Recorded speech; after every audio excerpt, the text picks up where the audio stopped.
Bienvenidos a mi canal Crecer en la Fe, donde te explicamos en forma clara y sencilla la palabra de Dios. Crecer en la Fe presenta la escuela sabática En el Crisol con Cristo. Lección número 8. Viendo al invisible. El texto para memorizar se encuentra en Hebreos 11:27. Por la fe dejó a Egipto, no temiendo la ira del rey, porque se sostuvo como viendo al invisible. La fe junto con la esperanza y el amor son los tres pilares de la vida cristiana. La fe es una realidad compleja y pertenece a nuestra naturaleza espiritual y relacional. El apóstol Pablo define la fe en relación con la esperanza y lo invisible. Es pues la fe la certeza de lo que se espera, la convicción de lo que no se ve. Como Dios es invisible, la única forma en que nos acercamos a Él es por fe. Pero sin fe es imposible agradar a Dios, porque es necesario que el que se acerca a Dios crea que le hay y que es galardonador de los que le buscan. El acto de creer en Dios no es una imaginación humana, es real, cierta y verdadera. En esta semana estudiaremos que nuestra fe, es decir, el acto de creer en Dios, surge por varias razones. Primero, por la evidencia de las promesas de Dios. Segundo, por las profecías bíblicas cumplidas. Tercero, por la evidencia de la creación de Dios. Cuarto, por la evidencia de la providencia y el cuidado de Dios por nosotros en nuestra historia personal o colectiva. Quinto, por la evidencia de su amor por nosotros en la encarnación de su Hijo. Cuando Dios se hizo carne, anduvo entre nosotros y murió en nuestro lugar. Y sexto, por la evidencia de que en la resurrección de Cristo, Él tiene poder sobre el mal, tiene poder sobre el pecado, el sufrimiento y la muerte. Por todas estas evidencias, el creyente bíblico ve lo invisible por fe. Y responderemos la pregunta: ¿qué verdades acerca de Dios pueden ayudarnos a sostenernos aún en las peores situaciones?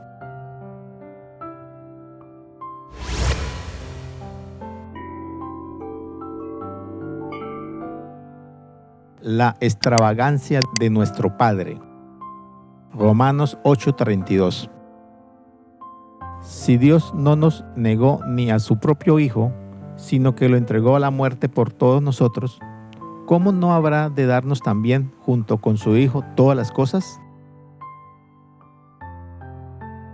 Sabemos que Dios es amor, pero en ocasiones podemos dudar de ello. Si Dios es amor, ¿por qué parece olvidarnos? Muchos cristianos llegan a concluir que si Dios realmente nos amara, las cosas serían diferentes. Hay dos argumentos que a menudo nos llevan a dudar de la bondad de Dios. El primer argumento, centrarnos en un deseo ardiente de nuestro corazón y de nuestra mente que creemos que es bueno y lo necesitamos. Y cuando vemos que las cosas no salen así, de que Dios desea algo diferente y no nos concede exactamente lo que le pedimos, empezamos a dudar de su amor. El segundo argumento que a menudo nos lleva a dudar de la bondad de Dios es centrarnos en nuestras experiencias. Y cuando estas experiencias chocan o no armonizan con lo que creemos, también nos hace dudar del amor de Dios. Por lo general, tenemos la tendencia de enojarnos con Dios cuando eso acontece. Por eso el apóstol Pablo nos da a conocer un importante principio divino que nos ayudará a no dudar de la bondad de Dios. Y este principio lo encontramos en el libro de Romanos. Y sabemos que a los que aman a Dios todas las cosas les ayudan a bien, esto es, a los que conforme a su propósito son llamados. Pensemos por un momento en lo que Dios nos dice. Todas las cosas nos ayudan para bien. Además, es importante recordar Si Dios no nos negó ni a su propio Hijo, sino que lo entregó a la muerte por todos nosotros, este acto de Dios de entregar a su Hijo a la muerte por nosotros habla de la verdadera generosidad y bondad de Dios. Y este acto de entregar a su Hijo a la muerte por nosotros también debe impactar nuestros pensamientos para que cuando pasemos por un crisol, nuestro corazón no sea minado por la duda.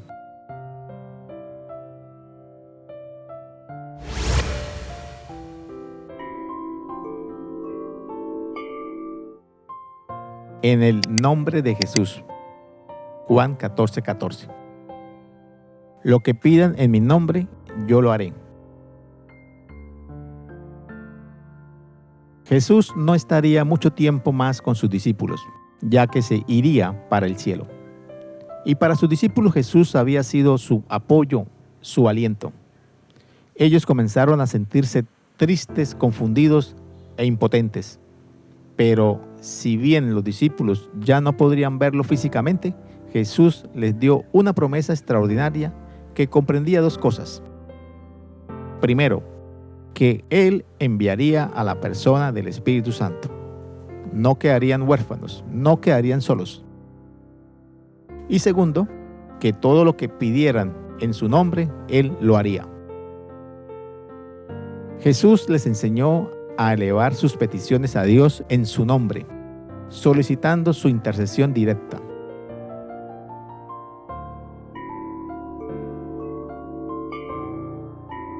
¿Sabías que el verbo pedir de Juan 14:14 es traducido del término griego aiteo?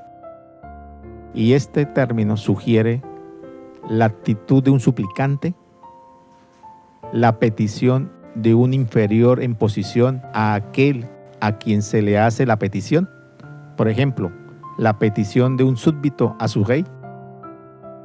Y este término es traducido como pedir. Es alentador saber que el Todopoderoso, el Ser Supremo, esté dispuesto a dar cualquier bendición cuando la pidamos con fe en el nombre de Jesús. Cuando pedimos en el nombre de Jesús, podemos estar seguros de que todos los seres celestiales estarán obrando en nuestro favor. Quizás no veamos a los ángeles actuar a nuestro alrededor, pero allí están. Son enviados desde el trono celestial en el nombre de Jesús para atender nuestras peticiones. Muchas veces cuando oramos en el nombre de Jesús, abrimos los ojos y esperamos que todo sea diferente a nuestro alrededor. Pero la realidad es que todo sigue igual. No obstante, al orar, el poder de Dios, en respuesta a esa oración, puede llegar de dos formas. Primero, de una forma espectacular, asombrosa y dramática. Como cuando el poder de Dios, a través de Jesús, calmó la tormenta en medio del mar. O puede llegar de una forma discreta o silenciosa. Es decir, sin que nadie lo note, como cuando el poder de Dios sostuvo a Jesús en el Getsemaní. Quizás estemos orando por alguna necesidad y no haya sucedido algo espectacular o algo asombroso o dramático, pero eso no significa que Dios no esté obrando en nuestro favor. La oración puede tener una respuesta inmediata o una respuesta tardía. Además, Dios también puede responder con un sí, con un espere o con un no. Independientemente a la respuesta que Dios nos dé y de la forma como responda, estemos siempre seguros que nuestra oración ha sido escuchada y el cielo se pondrá en marcha.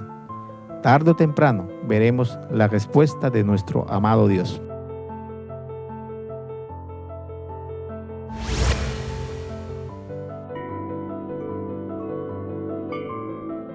El poder de la resurrección. Filipenses 3:10. Lo que quiero es conocer a Cristo, sentir en mí el poder de su resurrección, tomar parte en sus sufrimientos y llegar a ser como Él en su muerte. El apóstol Pablo, al hablarnos del poder de Dios, presenta el poder de Dios manifestado en la resurrección de Jesús y su posterior glorificación. La resurrección de Jesús resuelve el problema de la impotencia humana ante la muerte. Al meditar sobre la vida, muerte y resurrección de Jesús, a menudo nos planteamos que la muerte de Jesús fue el acontecimiento que nos hizo legalmente justos ante Dios. Y eso es cierto, ya que la paga del pecado es muerte, y Jesús resolvió ese problema mayúsculo de la consecuencia final del pecado, entregando su vida por nosotros. Sin embargo, la resurrección de Jesús añade una dimensión específica a la salvación, ya que es muy significativa por dos razones. Primero, la resurrección de Jesús nos muestra que un día nosotros también vamos a resucitar. Y segundo, la resurrección de Jesús nos muestra que Jesús, después que resucitó, ascendió al cielo y se sentó a la diestra del Padre en una posición de absoluto poder y autoridad. Este poder de resurrección es el mismo poder que Dios pone a nuestra disposición hoy, y lo pone en el contexto de nuestra esperanza y de nuestra herencia, como dice Pablo en Efesios, alumbrando los ojos de vuestro entendimiento, para que sepáis cuál es la esperanza a que Él os ha llamado y cuál es la riqueza de la gloria de su herencia en los santos. Ese mismo poder que Dios pone a nuestra disposición nos asegura dos cosas. Primero, el apoyo permanente de aquel que ha sido colocado sobre todo principado y autoridad y poder y señorío. Segundo, y nos asegura que también reinaremos con Él por la eternidad.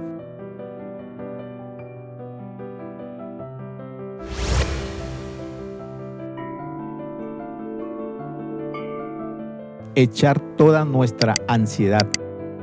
1 Pedro 5:7. Echando toda vuestra ansiedad sobre Él, porque Él tiene cuidado de vosotros. Con frecuencia nos preocupamos en lugar de acudir a Dios y darle nuestras preocupaciones. Con frecuencia nuestra vida está toda enredada. Debemos dársela a Dios y permitir que Él desate los nudos. El apóstol Pedro nos invita a depositar toda nuestra ansiedad sobre Él. No hay problema demasiado pequeño o demasiado grande para Dios.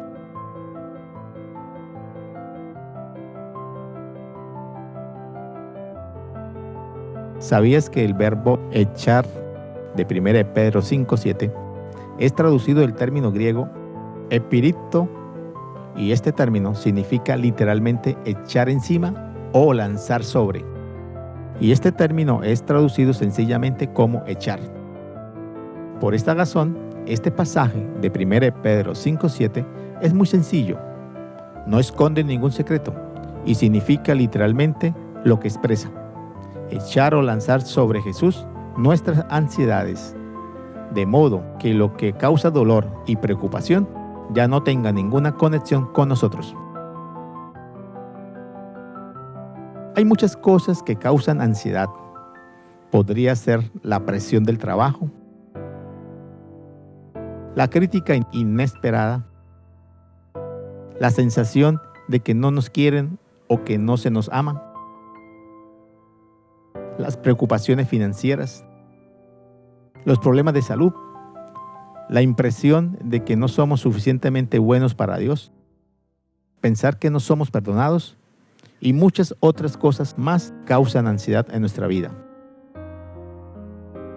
Jesús no quiere que esperemos hasta agotar todas las posibilidades que humanamente se nos ocurran tratando de resolver nuestros problemas. Jesús nos dice que echemos sobre Él nuestras dificultades para Él poder resolverlas y así dejemos de sentirnos ansiosos por ellas. Ahora, Él ha hecho nuestros problemas suyos. Él se preocupa por dar solución. La razón por la que no tenemos que preocuparnos es que nosotros somos muy valiosos e importantes para Dios. Le importamos lo suficiente como para que Él transforme cualquier situación difícil en bendición para nuestras vidas.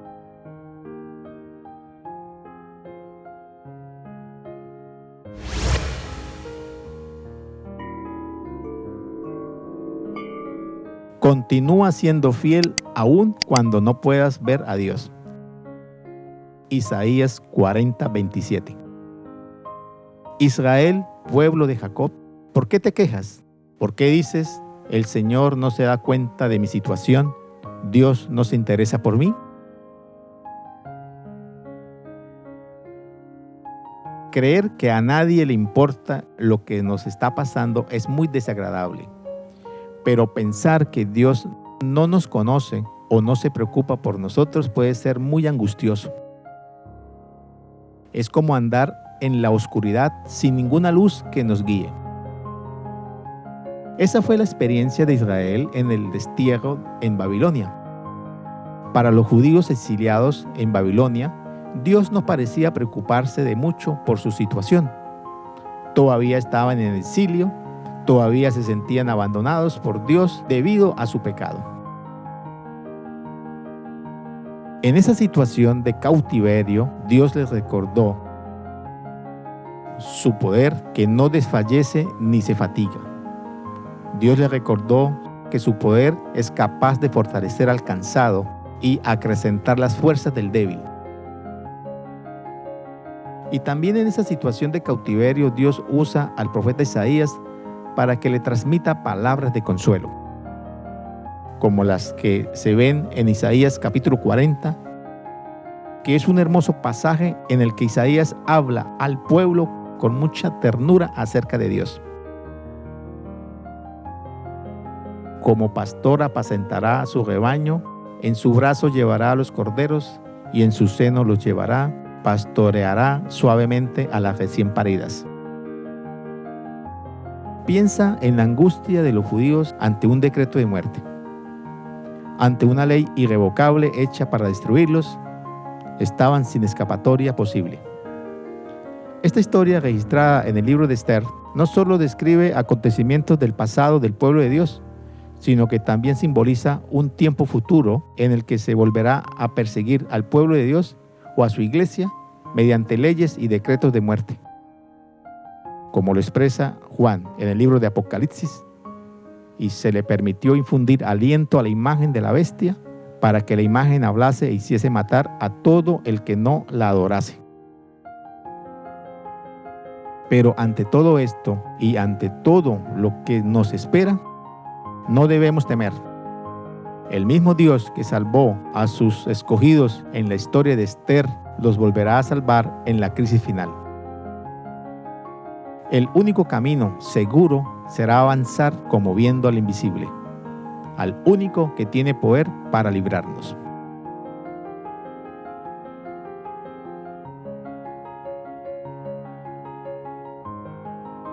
Crecer en la Fe les invita a seguir estudiando la lección de la escuela sabática y con ayuda de Dios nos vemos la próxima semana con una nueva lección. Les invito a que te suscribas, actives la campanita y le des like. Bendiciones.